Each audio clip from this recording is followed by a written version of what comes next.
여러분 안녕하세요. 오늘 함께 살펴볼 흥미로운 의학 케이스 심층 분석 시간에 오신 것을 환영합니다.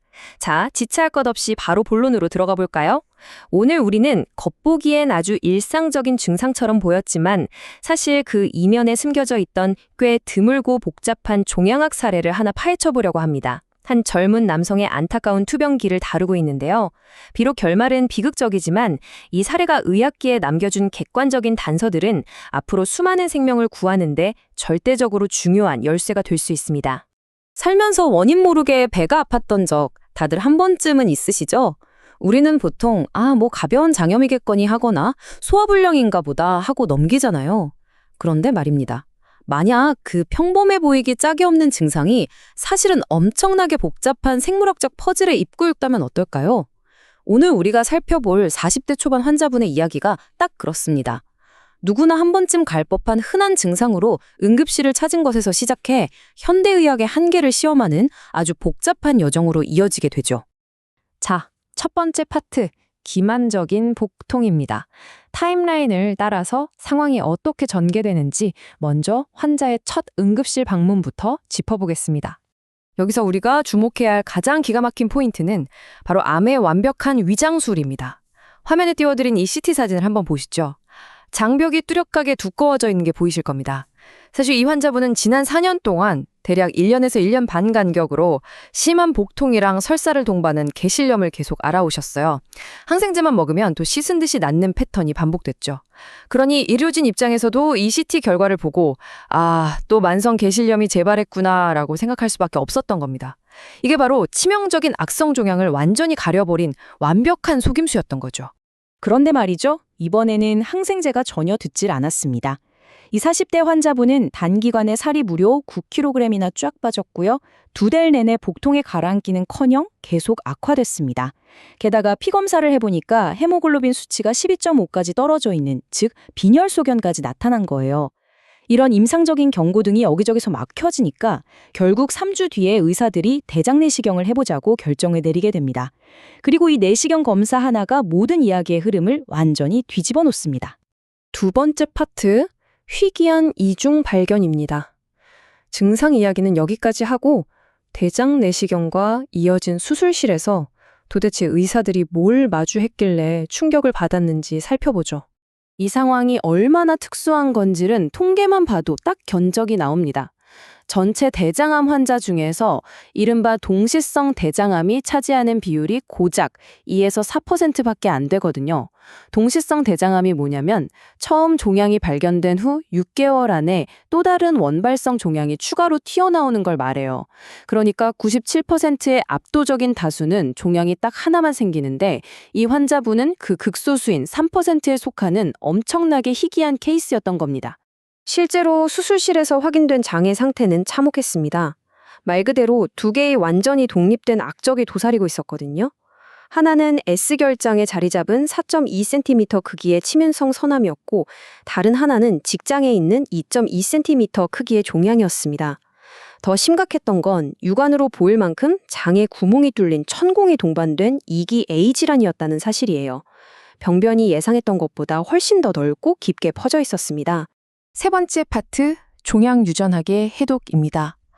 눈에 보이는 거시적인 종양 덩어리를 넘어서 이제 현대 암 치료의 운명을 결정짓는 미세한 유전자의 세계로 한번 깊이 들어가 보겠습니다. 이 유전학을 제대로 이해하려면 먼저 이 개념을 짚고 넘어가야 합니다. 현미부수체 불안정성, 줄여서 보통 MSI라고 부르는데요. 쉽게 말해 세포가 분열할 때 DNA에 오류가 생기는데 이걸 세포 스스로 제대로 고치지 못해서 돌연 변이가 막 비정상적으로 쌓이는 상태를 말합니다. 연구를 보면 이 MSI가 일반적인 대장암보다는 방금 말씀드린 동시성 대장암에서 훨씬 더 자주 발견된다고 해요. 그래서 가장 핵심이 되는 게 바로 조직검사로 밝혀진 이 복잡한 유전자 프로파일입니다. 이 종양은 고도 현미부수체 불안정성, 즉 MSI-H 상태였고요. 불일치 복구결함인 DMMR도 보였습니다. BRAF나 TP53 같은 다른 유전자는 다행히 음성이었죠. 하지만 여기서 진짜 문제가 되는 정말 주목해야 할 불청객이 등장합니다. 바로 PIKC4 활성화 돌연변이에요. 동시성 대장암에서 이 돌연변이가 이렇게 같이 발견되는 건요, 의학 문헌을 다 뒤져봐도 찾기 힘들 정도로 극도로 드문 사례입니다. 네 번째 파트, 표적 항암 치료의 과정입니다. 이런 독특한 유전자 조합은 곧바로 환자의 치료 방향을 완전히 결정지어 버립니다. 이 유전자들이 어떻게 그 복잡하고 험난했던 3년간의 투병을 이끌었는지 한번 보시죠.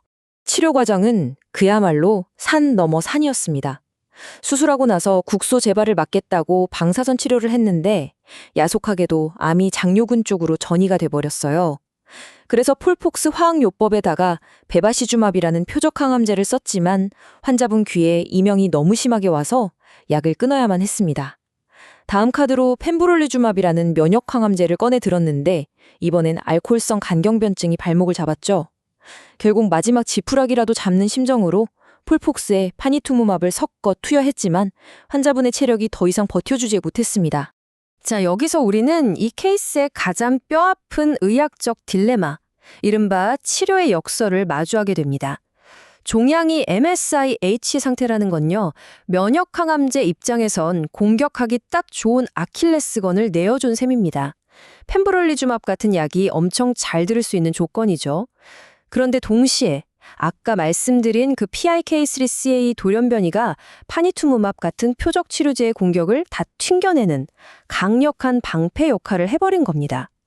한쪽은 뚫려 있는데 한쪽은 철벽을 치고 있는 이 치열한 유전적 줄다리기 속에서 결국 병은 계속 퍼져나갈 수밖에 없었던 거죠. 마지막 5번째 파트, 의학계를 위한 중요한 교훈입니다. 정말 안타깝게도 환자분은 처음 진단을 받고 3년여 만에 가족들 품에서 세상을 떠나셨습니다.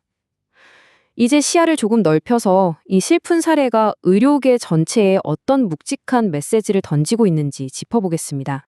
연구진은 이 케이스를 두고 아주 중요한 결론을 내립니다. 장장 4년 동안 반복됐던 그 개실염이라는 진단이 사실은 얼마나 완벽하게 그 치명적인 암의 징후를 가리고 있었는지 보라는 거죠. 이건 현장에 있는 의사들에게 보내는 아주 강력한 경고 메시지입니다. 아무리 일상적이고 뻔해 보이는 질환일지라도 혹시 그 뒤에 전혀 다른 무언가가 숨어 있는 건 아닐까 하는 합리적인 의심의 끈을 절대 놓아선 안 된다는 겁니다. 오늘 이 심층 분석을 마무리하면서 여러분께 한 가지 질문을 던져보고 싶네요. 만약 우리가 PIK3CA 같은 아주 복잡하고 까다로운 유전자 프로파일을 완벽하게 해독해내는 날이 온다면 우리의 암 치료는 과연 어디까지 진화하게 될까요? 이 젊은 환자분의 여정은 끝이 났지만 그분이 남긴 이 소중한 데이터는 지금 이 순간에도 미래의 생명을 구할 새로운 치료제를 설계하는 단단한 초석이 되고 있습니다. 이 놀라운 과학적 여정이 언젠가 그 100만 분의 1의 확률조차 완벽하게 극복해내는 날을 앞당겨주기를 진심으로 기대해봅니다. 오늘 끝까지 함께 해주셔서 감사합니다.